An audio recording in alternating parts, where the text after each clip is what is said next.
মামা আমি আইছি, আমার লাল জামা কই দেখাও। তুমি যেখানে আসছো কেউ আবার দেখে নাই তো বা কাউরে কও নাই তো?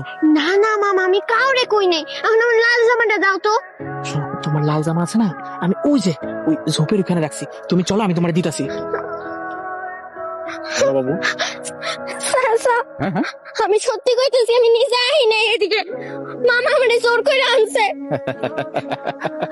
চাচা আপনি কি করতেছেন? আমার কিন্তু ভয় লাগতেছে মামা। চাচা আশেপাশে লোকজন কমে থেকে উঠে দেবো চল।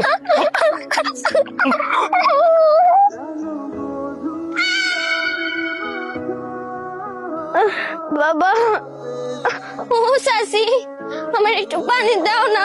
রে এত বড় সাহস আমারে হুকুম দে। কি রে তোর এই অবস্থা কেন? আয়ালো কি হয়েছে তোর? হ্যাঁ কি হয়েছে তোর এই অবস্থা কেন? মামা আর চাচা মিলা আমারে ওই জঙ্গলে নিয়ে গেছে, তারপর কি জানি করছে, আমারে খুব ব্যথা দিছে। চাচি আমার কি দোষ ছিল? আমি চাচার থেকে কি বা চাইছিলাম? একটা লাল জামাই তো চাইছিলাম, তার বদলে চাচা আমার এত ব্যথা দিল।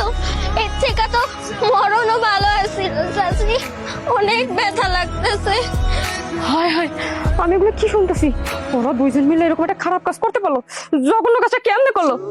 আয়ালো কিরে কথা কো, কথা তো তুই, তোরা দুইজন লাগে কি করছিস? কথা বল না কেন? আর তুমি আমার ভাইটারে এমন একটা জঘন্য কাজ করতে বাধ্য করতে কেমনে পারলা? হ্যাঁ দেখো আমার কোনো দোষ নাই, আমি যাই দিই এই শালায় আমার বাস্তিতে তুই তুই তো কি জানি করতেছে, আমি মাথা ঠিক রাখতে পারি নাই, আমি আবেগের বয়সে কি জানি করে ফেলেছি, আমার বিবেক কাজ করে নাই। আবা না না, দেখো আবার বিশ্বাস করে এটা ভুল কথা। ওই যে আমি ঠিক আছে, আমি জঙ্গলের ধারে আসতে বলছিলাম, কিন্তু দুলাভাই ভাগ চাইছে। মিথ্যা কথা কসকা। তুমি আমার ভাইটারে বুঝাইতে পারলা না? তুমি না দুলা ভাই, তুমি কেমনে এই কাজ করো? নিজের ভাতেই জি লাগে। এখন আমি বুঝতাছি না কি হইব। আলোর অবস্থা দেখছো কতটা খারাপ? ওর অবস্থা না জানি কি কেলেঙ্কারি কইটা যায়, আমার মাথায়